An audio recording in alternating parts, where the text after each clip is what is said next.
you can see those two arcs at Game of Thrones very well, so that they some sort of are being thrown out of the old families. Daenerys and Jon Snow, they are thrown out of the old families. That they are not part of the old families. I mean, the Targaryen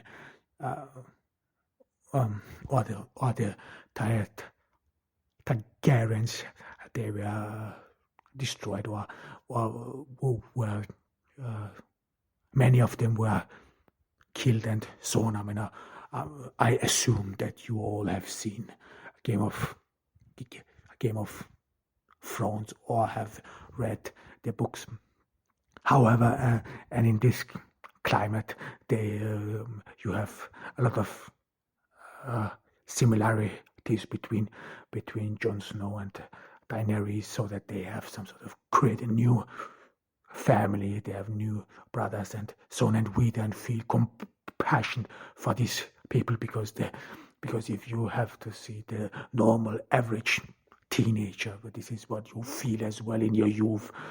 You are some sort of, or in your youth, or if you come in puberty, you some sort of leave your own family, and then with friends, with new people and so on, you have a new family, you grow in this new family. This is some sort of, you can recognize in Game of Thrones, which is a part of the hero's journey. This is what you find almost in all hero journeys. So this new family, this, as well as you find this in Harry Potter. Harry Potter, he lives there under the stairs, and we have a lot of compassion for him, because he is this celebrity. This always swings with it. So this divinity, Jon Snow, he's a bastard, and later we know that he's even a Targaryen, as well as then Daenerys. He's the last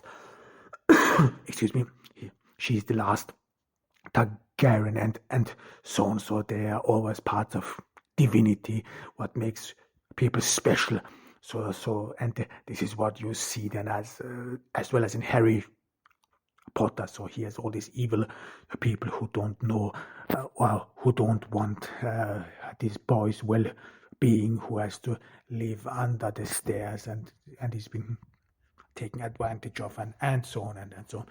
However, and this all makes us feel compassion for these people. I mean, of course, this is some sort of a narcissistic feeling you have. I mean, we talked about it a little bit. I mean, how you feel about an artistic term and so on, or that you do not get enough attention. However, but if you write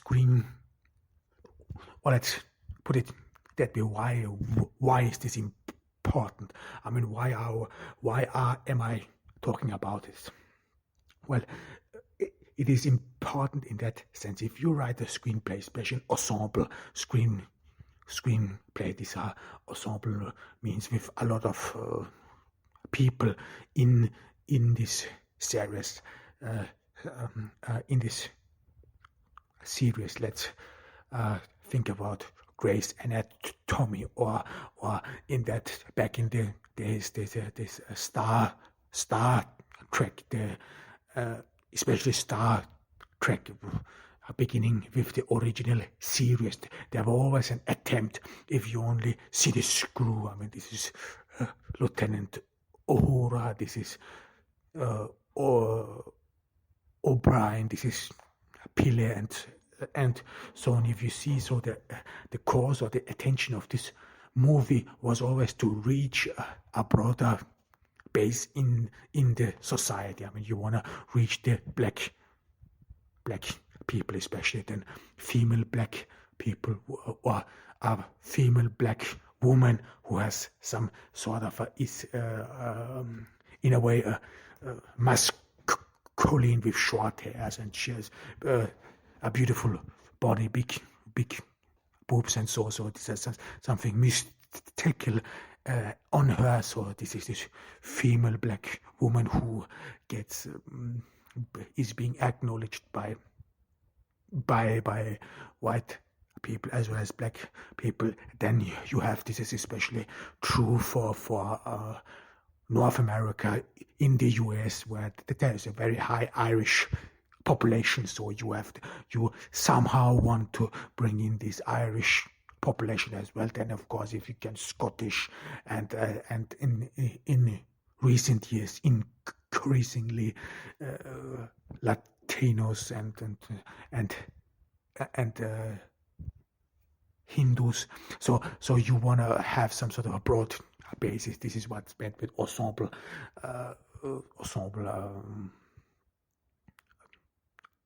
cast or TV shows, and these are very successful. I mean, if you only watch Grey's Anatomy and so on, I mean, and these some sort of barriers in the society you have. Maybe we say it too much if we say barriers, but these some sort of cultural borders in a society between, I mean, in North America, between Irish, between Italo-Americans, between Catholics and Protestants, between Latinos and whites and so on, and then of course black people and so on.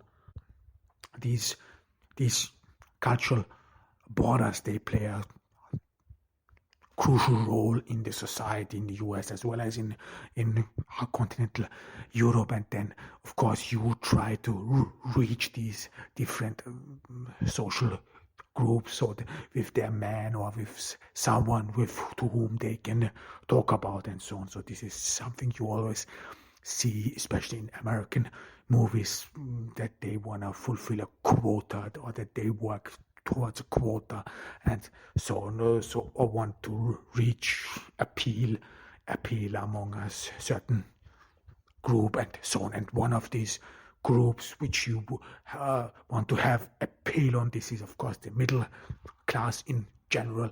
So if you make a movie, if you write a movie script whatsoever, even though if you, and especially if you like me grew up poor, it may be sociologically interesting that you write about what life is as a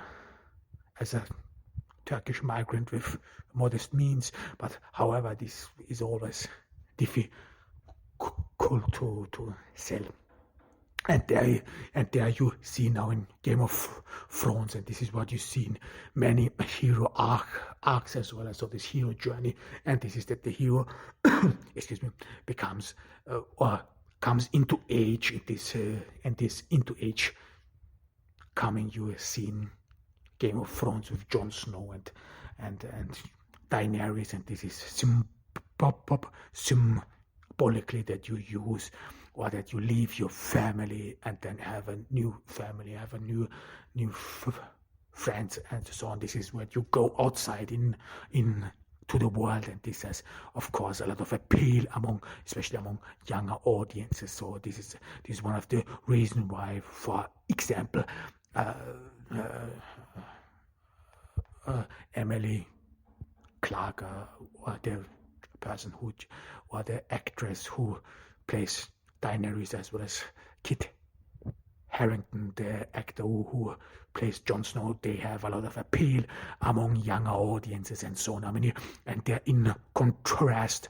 You see, for example, in the series,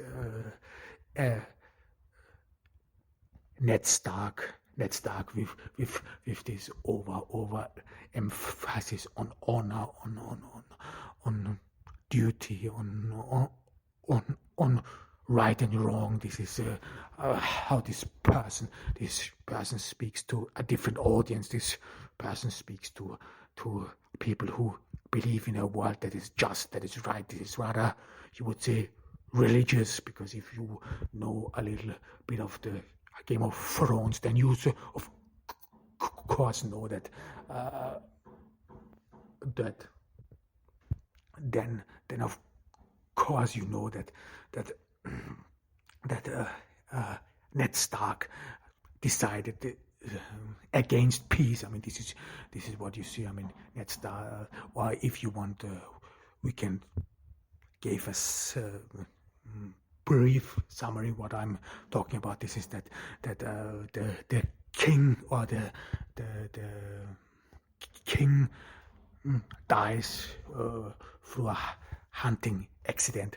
Then it turns out that the three children of the king, that they are not his true or real kings or real children, and because they are not his real children, this would then mean that they would not have a right for the Iron Throne.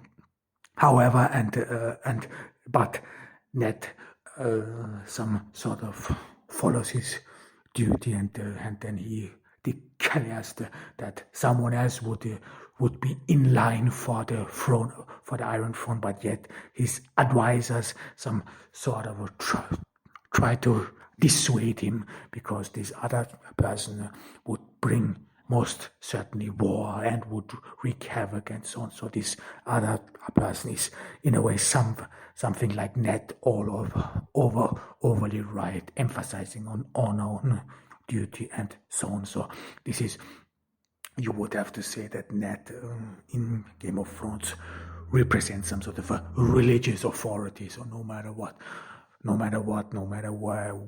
and so on, we always do the right thing. And then you see, in a way, this is what Game of Thrones in a way proves it, and this is as well as what makes it so interesting and which creates tension. And this is that the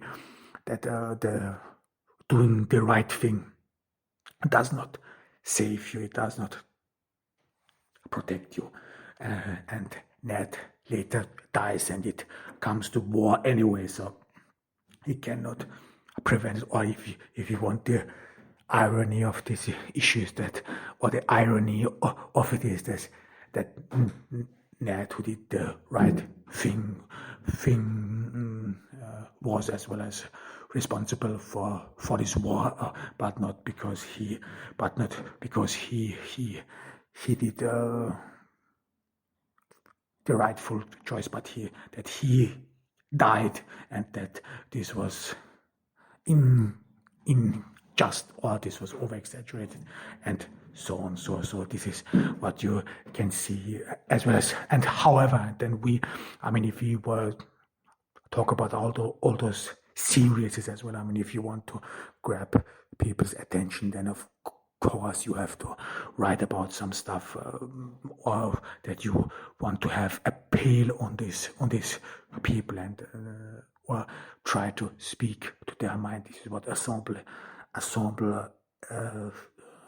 or others as ensemble shows and so on all have in common, because in a show, a history, or this is what people actually never really know, that a story you tell, it is not only about entertainment, because if you want to be entertained, you can as well as just listen at YouTube to jokes or something at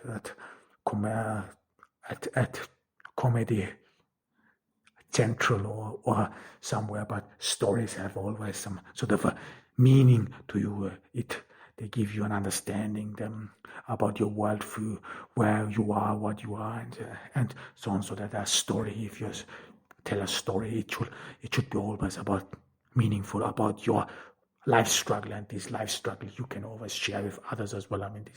This is if we talked about Jon Snow joining the Night Watch, of course everyone can some sort of